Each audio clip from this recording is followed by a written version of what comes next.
was just watching this 60 minutes report, documentary, whatever you want to call it. And I think Prince Andrew, he's done. He's finished.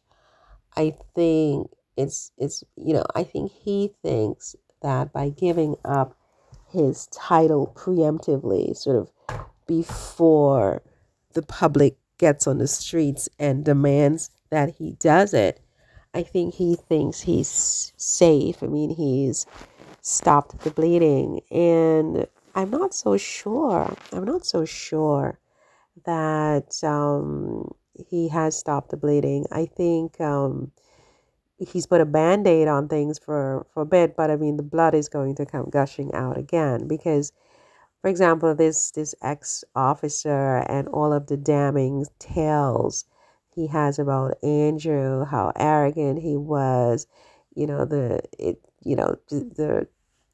parade of women who would come to the palace to see him, his lack of respect for the staff and so on. These stories, I think, are going to snowball, and the consequence is going to be that Andrew is going to lose Royal Lodge. I think the British public is going to put so much pressure on the monarchy, on King Charles, that he will have no choice but to somehow remove Andrew and Fergie from Royal Lodge. And they are desperately trying to hold on to their residence, right?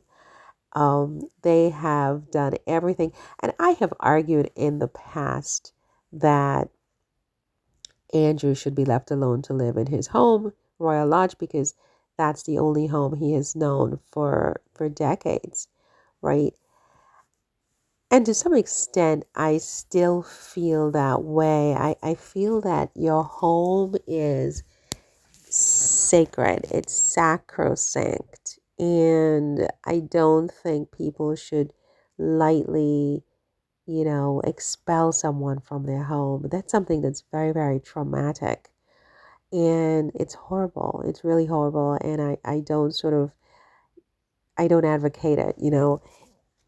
I understand that Andrew has done some very bad things, right? He's alleged to have done some very bad things, and there should be consequences. I think that he has paid a huge settlement to Virginia Joffrey, for one thing, and that's important. That's part of the consequence. And he's been publicly shamed. I mean, I think more than the money, the public flogging, the public shame, the public exposure is a consequence, right? And he has been, quietly enduring that. What else can they possibly do to him? I mean, now there's some kind of investigation, actually. I think there's a police investigation where I wouldn't be surprised if charges are actually brought against Andrew at some point. But for sure, I think that he's going to lose Royal Lodge. Now, if he is kicked out of Royal Lodge because the British public is so disgusted with him that they don't want him living in property that belongs to the British state, essentially, where would he live? Frogmore Cottage? Adelaide Cottage. I mean, all of these are still royal residences that ultimately belong to the British state. Correct me if I'm wrong. So my concern is that these stories, as they continue to snowball, are going to really force Andrew completely out of the royal family in totality. Like, he will not be able to live at Royal Lodge or Frogmore Cottage or Adelaide Cottage or any royal residence. I mean, okay, he may be able to continue to live in the UK because that's where he was born, but he's going to find himself living someplace totally outside of the royal bubble. And look, don't get me wrong, there are many, many houses, castles, manors, um, play,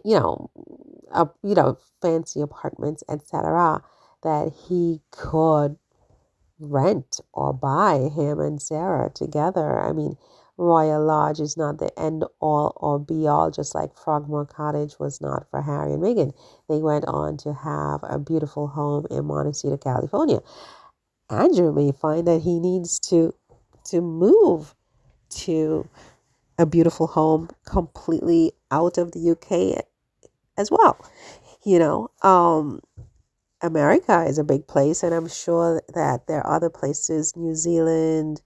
Um, I suspect he probably won't want to live in any of the Commonwealth countries, though. So he and Fergie has lived in the U.S. She probably would advise him, let's just move to Wyoming or Montana or, one of those states and live out the rest of their lives. But he's going to be exiled, I think, unfortunately, because they're gunning for him. The press is, the guns are blazing. Someone has completely outed him. It may even be an inside job to put pressure on him to leave Royal Lodge, because King Charles wanted him to leave. He has refused to leave, right? I don't know what leverage he had and what, how he was able to win that standoff with King Charles, but he refused to leave.